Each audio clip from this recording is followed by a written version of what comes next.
우리 함께 은혜 받을 말씀은 마태복음 2장 13절에서 23절입니다.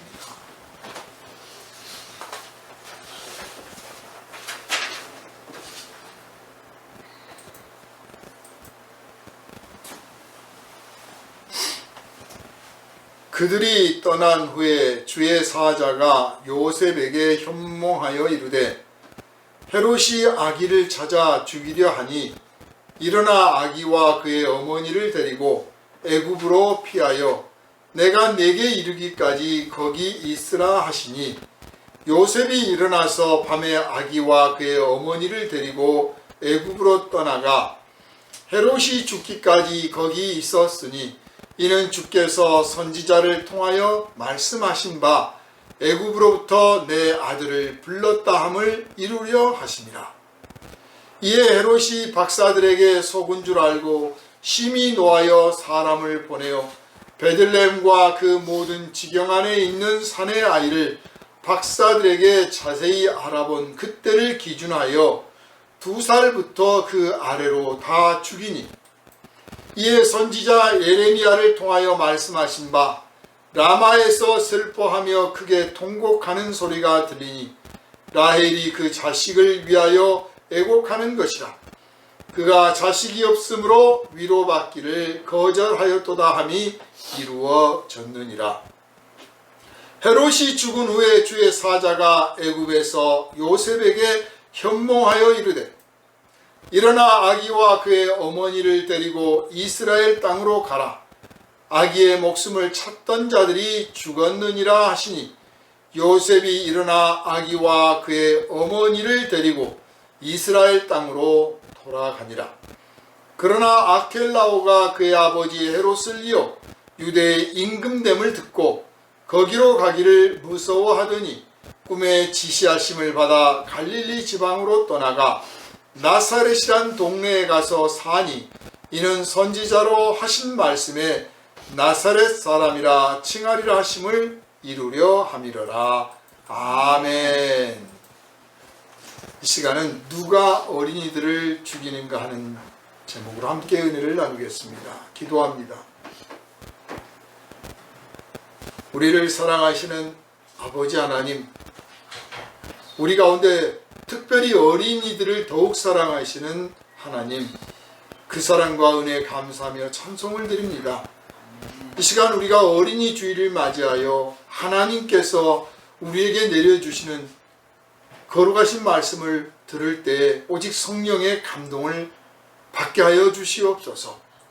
이 땅의 어린이들을 향하신 뜻, 그 어린이들을 양육하고 보살피고 기르고 보호해야 될 의무를 가진 어른들을 향하신 뜻을 이 시간 오직 성령 안에서 확실히 깨닫게 하여 주시고 우리의 힘과 능력과 지혜를 다하여서 하나님의 뜻을 이루는데 우리가 나아가게 하여 주시고 또 우리의 입술을 열어 목소리를 높여 세상을 향하여 외치게 하여 주시옵소서.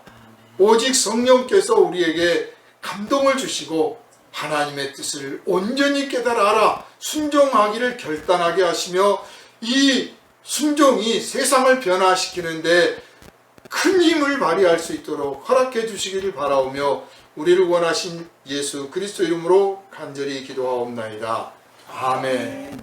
할렐루야. 아멘.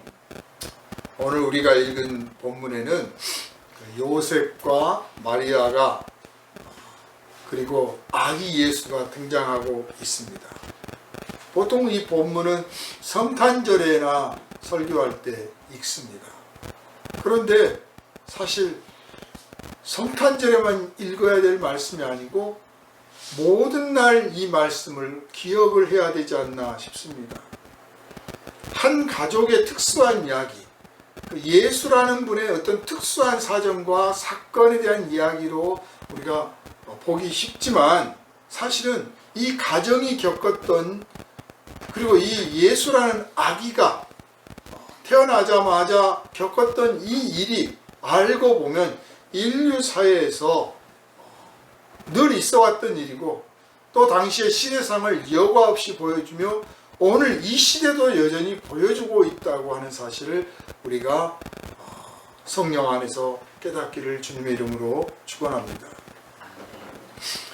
그래서 요셉과 이 마리아는 모든 세대, 모든 시대, 모든 나라와 민족 가운데 있는 부모를 대표하고 있다고 볼 수 있고, 태어나자마자 죽음의 위협에 처해 있었던 이 아기 예수는 사실 모든 세대에 태어나고 있는 아기들, 모든 시대를 관통하고 모든 나라와 민족 가운데 있는 특별히 위기에 처해 있는 아기들을 대표하고 있다, 이렇게 볼 수가 있습니다.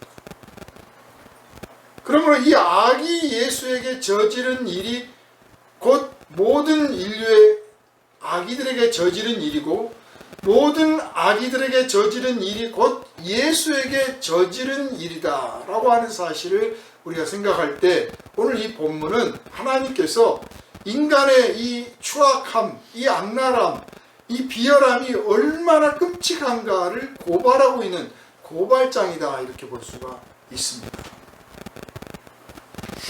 사실 예수께서 태어나시던 그 시절의 이 가정들은 오늘날 우리는 짐작할 수도 없을 만큼 아주 어려운 처지였습니다. 경제적으로, 정치적으로 혼란스러웠고 위기에 처했을 뿐만 아니라 사실 이스라엘이란 땅이 그렇게 비옥한 땅이 아닙니다. 그래서 거기서 나온 그 농작물의 소득을 가지고 그 민족이 다 먹고 살기에는 그렇게 넉넉한 편은 아니었어요. 정말 서로 사랑해서 서로 보살피고 서로 아껴야만 이 민족은 생존할 수 있는 구조로 되어 있었습니다. 하나님께서 왜 이 땅에 이스라엘 백성을 인도하셨느냐? 빈부격차는 언제나 있을 수밖에 없겠지만 부자가 가난한 자들을 좀 보살피고, 또 가난한 자들은 좀 더 열심히 하고 서로 사랑하고 서로 아끼고 보살피고 나눔으로써 그 민족 공동체가 유지될 수 있도록 하시기 위해서 하나님께서 그 땅에 인도를 하셨던 겁니다. 그런데 어느 시절부터인가 사회 계층 간의 반목과 갈등이 생겼고, 그리고 결국 그것은 나라 안에서 평화를 깨뜨리고 단결을 무너뜨리고, 그래서 외족이 언제든지 마음 놓고 쳐들어올 수 있는 그런 지경에 결국은 내몰고, 또 그걸 노려보고 있던 강대국들은 호시탐탐 노리다가 결국은 이 나라, 이 민족, 저 나라, 저 민족이 수없이 이스라엘을 공략을 했잖아요. 그때마다 하나님께서 개입하시고 또 보살펴 주셔서 전쟁에 이기기도 하고 전쟁에 졌다가도 회복되기도 하고, 아무튼 그런 우여곡절을 겪었는데 마침내는 로마에게 완전히 멸망을 당했습니다. 사실 나라가 망하면 왕권이 무너졌을 뿐이지 그 백성이 죽는 건 아니잖아요. 백성은 여전히 그 땅에 살고 있습니다. 근데 주권을 누리지 못하는 거죠. 주권을 누리지 못한다고 하는 것은 뭐 행세를 못한다는 것뿐만 아니라 주권이 없으므로 노예나 마찬가지고 2등 국민이고 3등 국민이니까 자기 것을 자기가 마음껏 소유하지 못한다. 그래서 우리가 성경에서도 이미 보면 알지만 엄청난 양의 세금을 뜯겼습니다. 세금을 뜯겼고 언제든지 수시로 이 로마 군인들은 와서 자기들이 원하는 것들을 공출해 갈 수 있었어요. 그 마차 좀 내놔라. 그럼 마차 내놔야 되고, 그 식량 내놔라. 그럼 내놔야 돼. 그게 나라를 위한 거다고 즉시 내놔야 되는 거예요. 세금 내놓는 것 말고도 그렇게 빼앗겼습니다. 거기다가 정치, 경제가 썩었고 종교도 썩었잖아요. 끊임없이 종교 명목으로 이스라엘 백성들에게 이것저것을 뜯어갔습니다. 말 그대로 백성들은 독탄에 빠져 있었던 거죠. 그런 와중에 아기 하나가 태어나면 한편으로는 이 아기를 어떻게 기를 것인가 걱정을 해요. 이 아기를 어떻게 기를 것인가의 이 걱정이 심한 나라가 지금 우리 대한민국이에요. 이 아기를 어떻게 기를 것인가? 안전하지 못하고 떳떳하지 못하고 자유롭지 못하고 뭔가 문제가 있어. 이 아이가 자랐을 때 행복하다고 하는 보장을 해줄 수가 없어. 그 아이를 기르고 있는 그 부모들의 마음이 행복하다고 보장을 해줄 수가 없어. 사실 예수께서 태어나시던 그 무렵에도 똑같아요. 이 아이를 어떻게 할 것인가. 그래서 한편으로는 불안해, 염려스럽고 불쌍해 아기가. 그래 또 한편으로는 하나님이 주신 생명, 하나님이 복으로 나에게 자녀를 주셨으니까 감사해. 그 아기를 보면 예쁘고 감사하고 두 마음이 막 싸우는 거예요. 그 안타까운 그 마음, 그 부모의 마음을 정말 당시에 정치하는 사람들, 종교 지도자들, 이런 사람들이 깊이 헤아렸다면 뭐라도 좀 했을 겁니다. 그런데 오늘 본문을 보니까 예수라는 아기가 선지자요 그리스도라고 하는 사실을 헤롯 왕이 듣고 그 아기를 찾아 죽이려고 했는데 달아나 버렸잖아요. 찾아 죽일 수가 없게 됐잖아요. 그러니까 그 아이를 찾아서 뭐 특공대를 보내든 수색대를 보내든 무슨 뭐 정탐대를 보내든 해서 아이를 추적하는 게 아니라 어디에 숨어 있을지 모르니까 그 지역에 있는 2살 아래 어린 아기들을 다 죽여라, 이런 명령을 내립니다. 저는 이 본문을 읽다가 아주 정말 몸서리가 쳐지더라고요. 치가 떨려.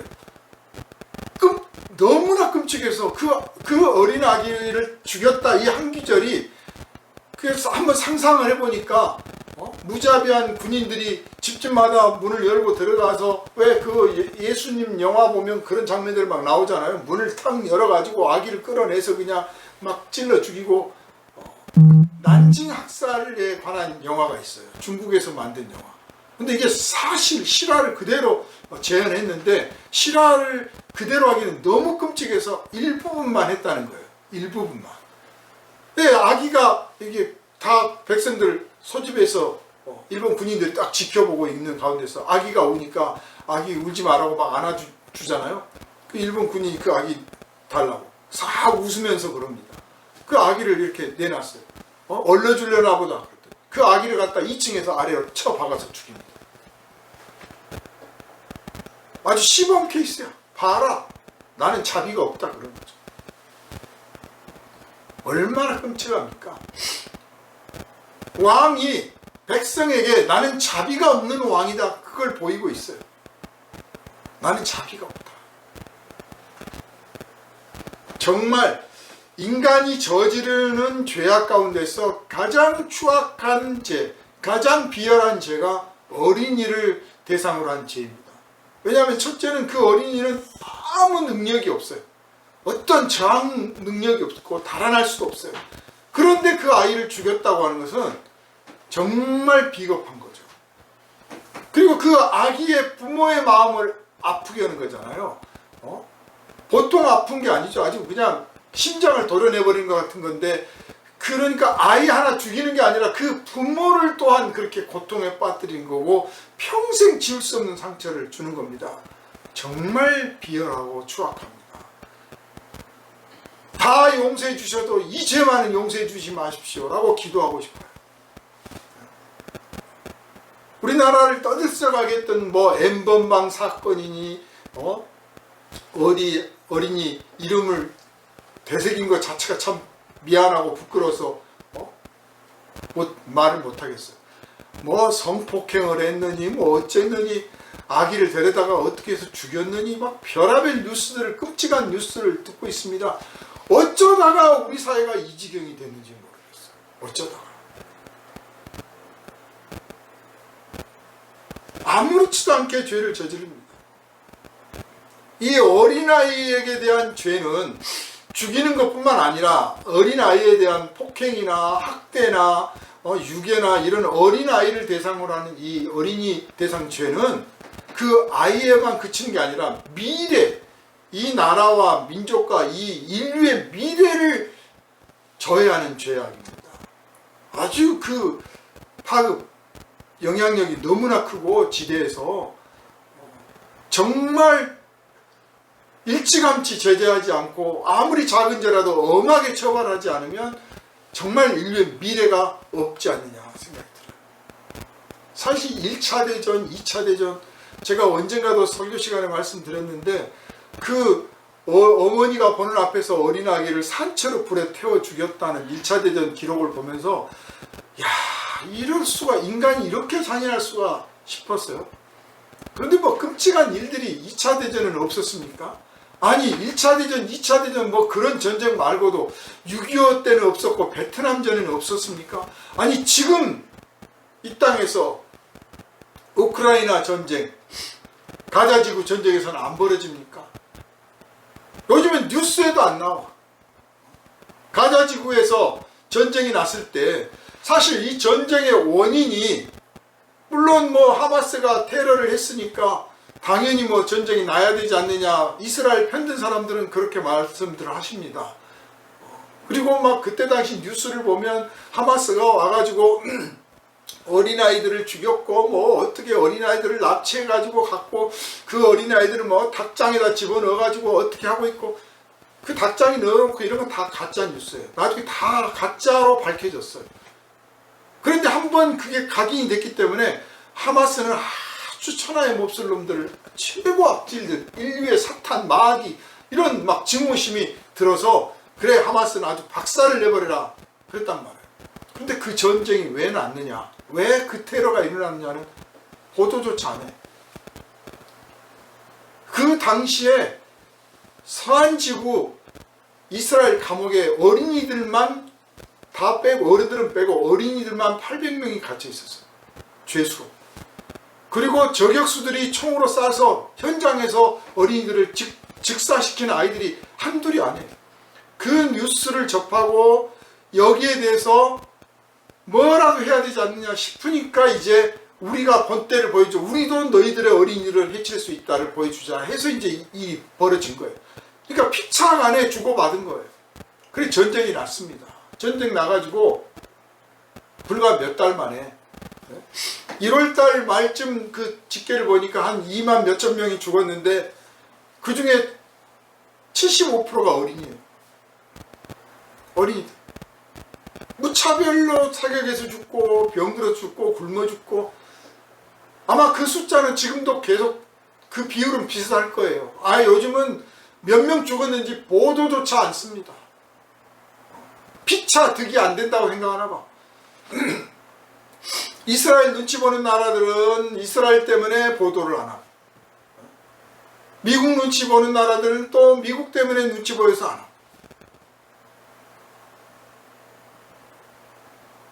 어린이가 무슨 죄가 있습니까? 군인끼리 쏴 죽여도 그것도 잘했느냐 못했느냐 할 판인데 이게 전범들이에요. 전범들. 전쟁범죄. 나중에 정말 이 전쟁이 끝나고 나서 강대국들이 나서서 여기에 대해서 심판을 하게 될지 지켜봐야 되겠습니다. 그런데 이 전쟁에 강대국들이 나서서 얼마든지 입김을 불어넣으면 멈출 수가 있는데 아무도 안 나서는 거예요. 왜냐? 이스라엘에 수출을 해야 되고 이스라엘에다 무기 팔아야 되고 이스라엘에다 뭘 팔아야 되고 이스라엘에서 뭘 가져야 되고 전부 경제적인 이유예요. 도이고 명분이고 인류의 역사는요 도의 명분 이런 거 없습니다. 나라 간에는 오직 자국의 이익, 경제적 이익 그거 외에는 관심들이 없어요. 다만 그것을 챙기기 위해서 명분으로 무슨 도의가 그렇고 의리가 어쩌고 이렇게 외칠 뿐이지 실제로는 우리나라에 경제적으로 이익이 되느냐 안 되느냐만 따지고 있고 그걸 확실히 하는 나라들은 강대국이고 약소국가들은 이도저도 못하고 목소리만 내고 있는 것이죠. 사랑하는 여러분, 어린이날은 참 우리 어린이들을 축하해주고 선물도 주고 같이 웃고 맛있는 음식도 먹고 그러면서 우리에게 어린이를 주신 하나님께 감사하고, 우리 집안에 이 땅에 태어나준 아기들을 감사하고 축하해주고 행복한 날을 만들면서 1년 내내 이런 날이 되었으면 좋겠다 해야 되는 날이 어린이날인데, 그리고 교회에서도 이런 어린이들을 생각하며 하나님이 주신 이 어린이들을 축복하라고, 서로 사랑하라고, 기억하라고 하는 날이 어린이 주일인데, 이 딱딱한 말씀을 안 드릴 수가 없어요. 한쪽에서는 어린이날 선물을 사다 주고 놀이터를 가고 맛있는 음식을 먹고 있는 그 와중에 그러니까 전 세계가 똑같이 울고 짜고 근심에 빠져서 한숨을 쉬라는 것은 아니지만, 그래요. 자기 집 아이들, 자기 동네 아이들, 자기 나라 아이들을 먹이고 입히고 축하해주고 즐겁게 시간을 보낼 수 있도록 해줘야겠죠. 그러면서도 지금 전난을 겪고 있는 비참한 처지에 있는 아이들을 기억해야 한다. 잊지 말아야 되고, 우리 아이들 같은 아이들이 거기 아이들도 마찬가지인데, 그 아이들을 위해서 내가 무엇을 할 것인가, 내가 어떤 목소리를 낼 것인가 좀 고민해 볼 필요가 있다 그 말이에요. 전쟁이 나니까 매일같이 몇 명 죽었습니다. 처음에 몇천 명 죽었습니다. 그러더니 10,000명 죽었습니다. 그러더니 20,000명 죽었습니다. 조금 지나니까 이제 숫자가 눈에 들어오지도 않고요. 숫자가 사람이 아니잖아요. 숫자가 사람이 아니야. 그런데 숫자에 익숙해지면 이번에 25,000명 죽었네? 아마 다음 주는 한 300명 되겠네? 아무렇지도 않게 말합니다. 우리 현대인들이 가장 조심해야 될 게 그거예요. 특히 선진사회에서 가장 조심해야 될 게, 모든 것을 이 수치화 시키다 보니까 의학적으로도 혈압이 얼마인지, 당뇨가 수치가 얼마인지, 혈당량 얼마냐, 수치 가지고 말해요. 그게 표준화되어 있고 그게 과학적이라고 생각해요. 심지어는 고통도 수치화 시키려고 그래요. 자동차 속도도 수치화해요. 이게 사고가 나느냐 안 나느냐, 내가 어떤 위기감을 느끼느냐 안락하냐, 이쪽이 관점이 아니라 수치를 보고 이 정도 수치에는 내가 괜찮아, 만족해야 돼. 이게 우리가 수치의 노예가 됐습니다. 의사들, 여러분 병원에 입원해 보십시오. 여러분 얼굴 몇 초나 보는지 1초도 안 봐요. 옆에 있는 혈압, 맥박, 이런 것만 딱 수치만 보고 다 정상이시네요, 아무개씨 괜찮습니다, 얼굴도 안 봐요. 모든 게 그걸 보고 말을 해요. 이게 우리 현대인들의 함정이고 정말 조심해야 돼요. 우리는 수치를 잊어야 돼요. 한 명이 죽고 100명이 죽고 1000명이 죽고 해서 이 숫자에 빠지기 시작하면, 1000명을 한번 목격하면 그때부터는 999명은 눈에도 안 들어오는 거예요. 수치를 보지 말고 아픔을 보고 슬픔을 보고 그 고통을 헤아리고, 그래서 한 사람이 죽으면 괜찮고 100명이 죽으면 문제가 되는 건가? 세월호에서 수백 명이 죽었으니까 문제인가? 이태원에서 수백 명이 죽었으니까 문제인가? 이 수치 갖고 따지지 말고 한 사람이라도 그러면 안 된다고 생각해야 된단 말이에요. 그런 마음이 들어야 전쟁에 개입을 하고 전쟁을 막으려 하고 전쟁을 그치라고 목소리를 높일 수가 있어요. 우리 자신이 어느덧 수치의 노예가 되어 있지 않느냐, 수치에 중독되어 있지 않느냐 생각합니다. 그렇게 전쟁터에서 애매하게 죽어가는, 또 전쟁을 피하여 난민이 돼가지고 시리아 난민들을 얼마나 많이 죽었습니까?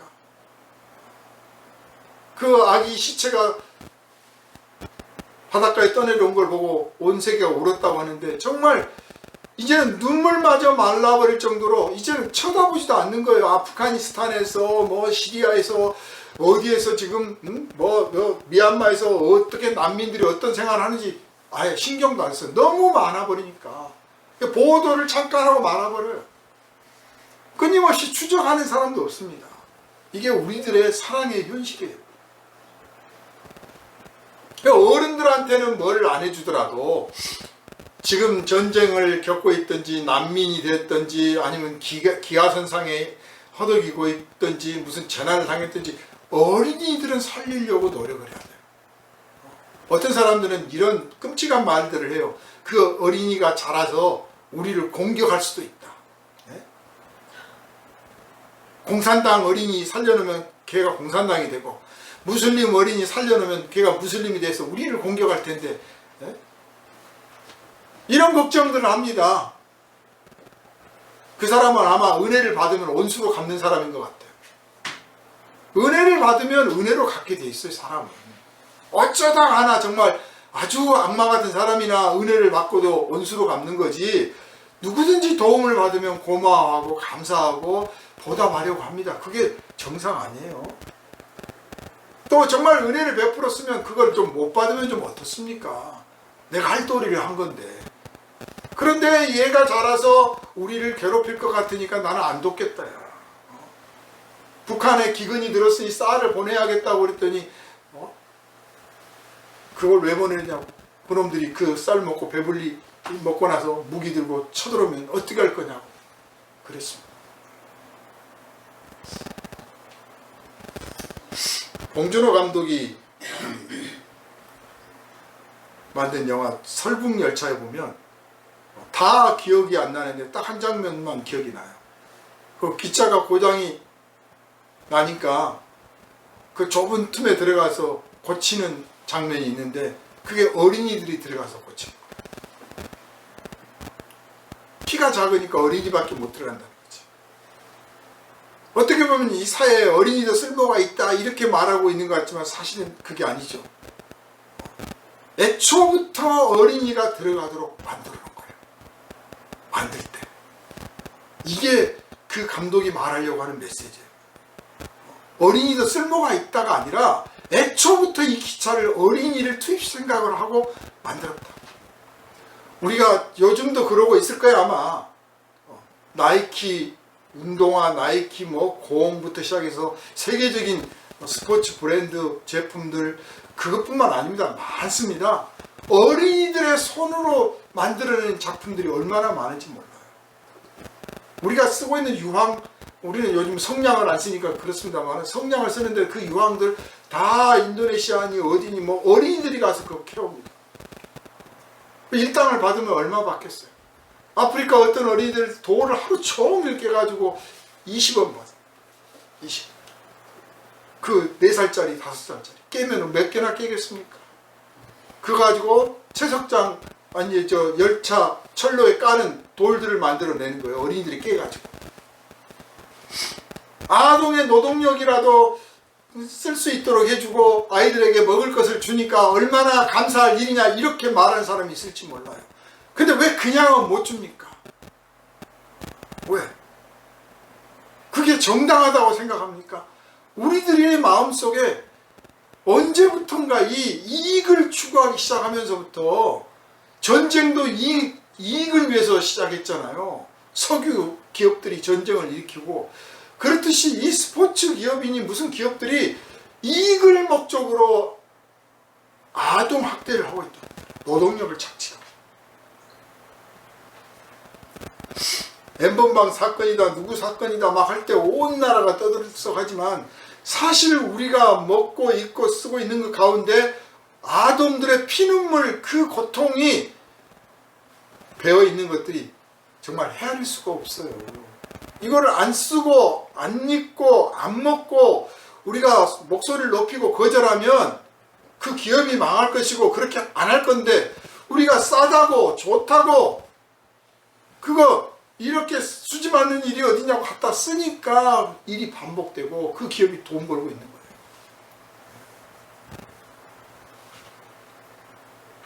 어디 그뿐입니까? 자살폭탄 테러를 하는데 그래 어른들이 자살폭탄 테러를 하는 것까지 내가 그렇다 치자 이거예요. 그 어린아이들이 자살폭탄 테러를 합니다. 어린아이들한테 사탕 몇 개 주고 너 갔다 오면 너는 천국 갈 거고 엄마 아빠한테 우리가 맛있는 거 대줄 거고 너 엄마가 얼마나 사랑하는데 저 나쁜 놈들이 너 엄마 괴롭혔잖아 아빠 괴롭혔잖아 너 가서 요것만 당기면 돼. 그래가지고 자살폭탄 테러를 해요. 대만이나 태국이나 이런 데서 암살을 할 때 사람을 정치 경제적인 이유로 사람을 테러하고 암살할 때 어린이들이 가서 그 일을 저지릅니다. 어린이들한테 뭘 얼마나 주겠습니까?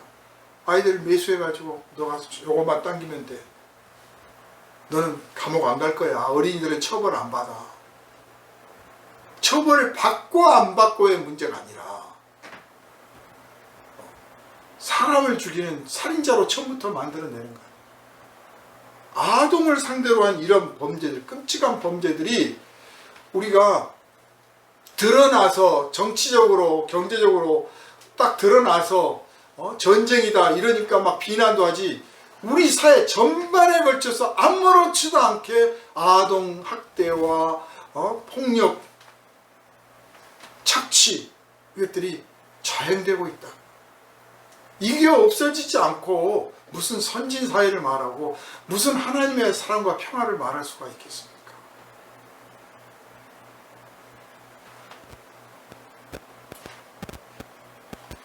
중국에서는 또 자식을 못 낳은 부모들이 아이를 또 납치에다가 잘 키워가지고 자기네 논밭 가는데 일꾼을 쓴다는 거예요. 아동유괴.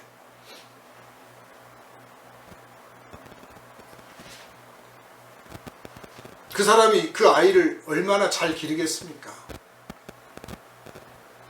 끔찍한 이야기로는 뭐 첫 번째 아이, 태어난 아이의 장애를 해결하고 장기를 보충하기 위해서 둘째 아이를 낳아서 그걸 목적으로 둘째를 낳아서 기른다는 끔찍한 이야기도 있어요. 참 어쩌다가 인간들이 이런 악랄한 마음을 품게 된지 몰라요. 영국의 그 유명한 아들이라는 여자 가수가 있어요. 그 가수는 엄마가 10대 때 미혼모인데 아이를 낳았어요. 10대 때. 그리고 그 아이를 내가 비록 어린 나이에 낳았지만 내가 이 아이를 정말 잘 길러야겠다. 그래서 참 어려운 여건 속에서도 아이를 보살피고 길렀습니다. 그리고 보니까 아이가 4살 때부터 노래 부르기를 좋아하는데, 다 애들 노래 부르기 좋아하는데 얘는 한 번 마이크를 잡으면 놀 줄을 몰라. 너무너무 좋아하는 거예요. 그래서 얘는 노래에 소질이 있구나. 그래가지고 이제 계속 노래 배우라고 하고 시키고 합니다. 그러다가 결국은 이제 학교도, 고등학교도 그 노래 배우는 학교, 예술학교, 예술고를 진학을 해요. 오디션도 여기저기 가봤는데 떨어졌다가 마침내 친구의 노래, 작곡한 노래를 들고 나가가지고 불렀는데, 그게 이제 갑자기 인기가 있어가지고 음반 회사에서 찾아와서 우리 레코딩 합시다. 그래가지고 이제 음반을 냈는데 세계적인 돌풍을 일으킵니다. 아무튼 세계적인 가수가 돼요. 만약에 그 10대 엄마가 내가 이 아이 낳아서 어떻게 기를까, 또 옆에서 너 어쩌려고 이 아이 낳냐, 지워라. 말이 정말 쉬워요. 지워라. 그렇게 하면, 지웠으면 어떻게 됐겠어요?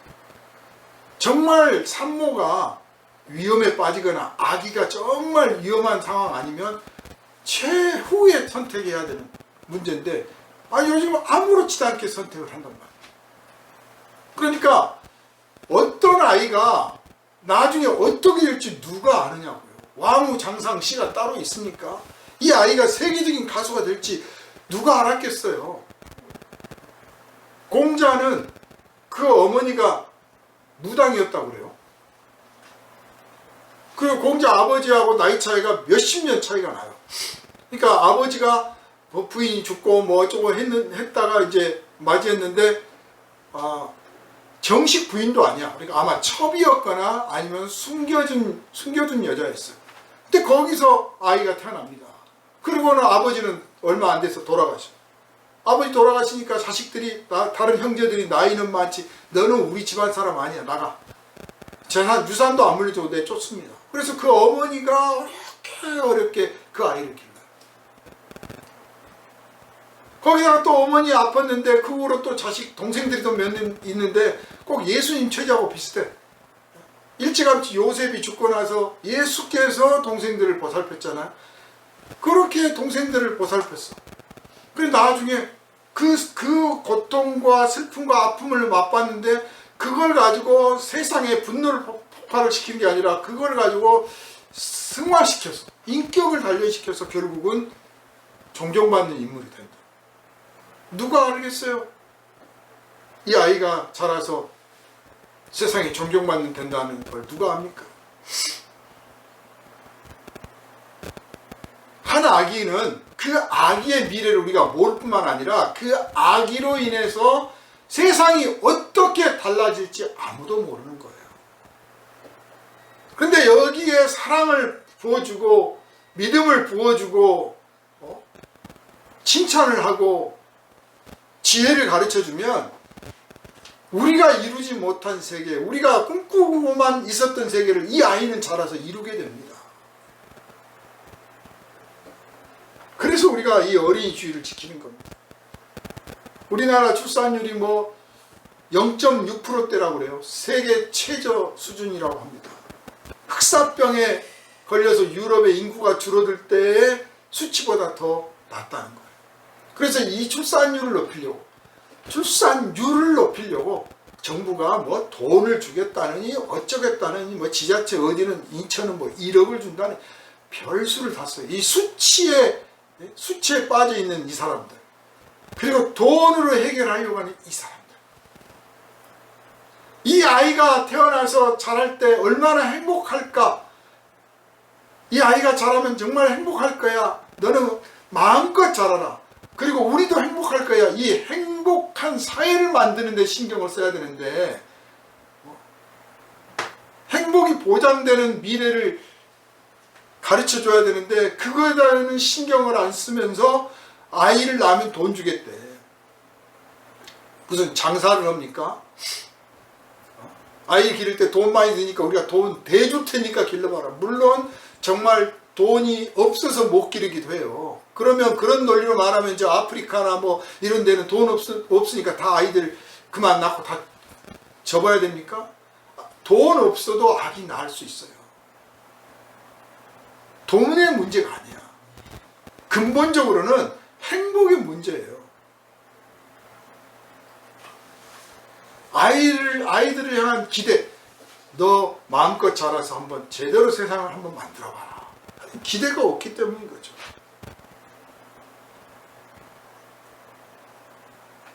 사회가 남녀 간의 교류가 자유롭고 서로 존중하고 아끼는 사회이면 이런 문제는 저절로 없어집니다. 그런데 우리 사회 지금 보십시오. 남녀 간의 갈등이 얼마나 심각해졌습니까? 젊은 세대에서. 정치가들은 그걸 최대한 이용을 합니다. 거기서 표를 뽑아냅니다. 뽑아내. 그게 하나님 뜻을 저버리면서 얻은 표인데 얼마나 하겠어요. 예수께서 이 어린아이를 대접하는 것이 곧 나에게 대접하는 것과 같다 말씀하셨습니다. 그러므로 어린아이를 학대하는 것은 곧 하나님을 학대하는 거예요. 예수를 학대하는 거예요. 어린이를 미워하고 어린이를 죽이는 것은 곧 예수를 미워하고 예수를 죽이는 거예요. 이 성경에 뚜렷하게 기록된 이 헤롯 왕과 다를 바가 없는 거예요. 자기들은 아무도 모를 거다. 누가 내 이름을 기억하랴. 누가 나를 알아볼 거냐. 하지만 하나님의 책에는 딱 분명하게 기록되어 있는 거예요. 하나님의 심판을 벗어날 길이 없을 겁니다. 우리가 침묵하면 동의하는 거나 마찬가지일 때가 있어요. 정의로운 일을 할 때 우리가 침묵하면 그냥 그런가 보다 할 수 있지만 불의한 일이 저질러질 때 우리가 침묵하면 저 사람도 같은 편인가 보다 그래요. 적어도 나는 아닙니다 말을 해야 되고 더 나아가서 그건 옳지 않습니다라고 말해야 됩니다. 왜 요즘 뉴스에는 가자 지구에 대해서 보도를 하지 않습니까? 왜 우크라이나 전쟁에서 희생자들에 대한 이야기가 왜 안 나옵니까? 왜 그런 보도를 안 합니까? 언제부터 무기 팔아먹었다고 무기에 대한 이야기만 합니까? 목소리를 높여야 돼. 왜 미얀마 사태에 대해서 보도를 하지 않습니까? 뭐 매일은 않더라도 일주일에 한 번 해줘야 되는 거 아니냐 하고 목소리를 높여야 됩니다. 특히 어린아이들이 어떤 상황에 있는지 말해야 되지 않습니까? 전 세계에서 구호단체 광고를 제일 많이 하는 나라가 우리나라예요. Save the Children, 무슨 뭐 유니세프, 다 요즘은 새로운 단체들이 많이 생겨가지고 이름도 다 기억 못해요. 저도 그냥 이거 1년 들었다, 저거 1년 들었다, 저거 5년 들었다. 여기도 도와주고 싶고 저기도 도와주고 싶고. 그런데 어떤 데는 돈 받고 그 후로 아무런 보고도 없어요. 이 돈이 어디에 쓰였는지 몰라. 알 수가 없어. 깜깜이야. 그런데 알고 보니까 이게 세계에서 제일 많다는 거예요. 광고, TV 광고를 제일 많이 한대. 우리가 돈이 많아서 이제 누군가를 도울 수 있는 형편이 됐다는 뜻이기도 하지만, 이 누군가의 그 동정심을 자극해서 자기의 업적을 세우고 자기의 이익을 추구하고 있는 사람들도 그 속에 끼어든 게 아닌가 하는 염려도 들 정도입니다. 그만큼 우리 사회가 이제, 우리 사회 안에 있는 문제는 외면하면서 엉뚱한 데다가 신경을 쓰고 있는 것 같다 하는 느낌도 받습니다. 사랑하는 여러분, 어린이주일을 맞이해서 내 가까이 있는 어린이들을 어떻게 사랑할 것인가 한번 진지하게 고민하고, 그 어린이들에게 내가 어른으로서 무엇을 할 것인가 정말 깊이 생각하고, 그리고 우리가 잊고 있었던, 우리가 기억하지 않고 있었던, 우리가 외면하고 있었던 땅에서 얼마나 많은 어린이들이 지금 고통 중에 있는가 정말 한번 헤아려 보고, 그들을 위해서 우리의 작은 목소리라도 입을 크게 벌려 외쳐주시기를 주님의 이름으로 부탁을 드리겠습니다. 기도합니다. 걸어가신 주님 앞에 우리가 부끄러워 몸둘 바를 모를 정도입니다. 예수가 받은 이 비참한 처지가 알고 보면 지금 지구상에서 매일 되풀이되고 있습니다. 예수를 믿는다는 사람들조차도 이 일을 외면하고 있습니다. 주님, 우리가 참으로 하나님 앞에 죄인이라는 것을 고백드립니다. 그리고 이제야말로 우리가 할 수 있는 일이 무엇인지, 개인적으로, 사회적으로, 집단적으로, 제도적으로 어떻게 어린이들을 보호하고 보살피고 어린이들이 건강하게 아름답게 씩씩하게 자랄 수 있게 될 것인지에 대한 깊은 고민과 지혜를 모아 힘을 모아 이 일에 참여하게 하여 주옵소서. 우리를 원하신 예수 그리스도 이름으로 간절히 기도하옵나이다. 아멘.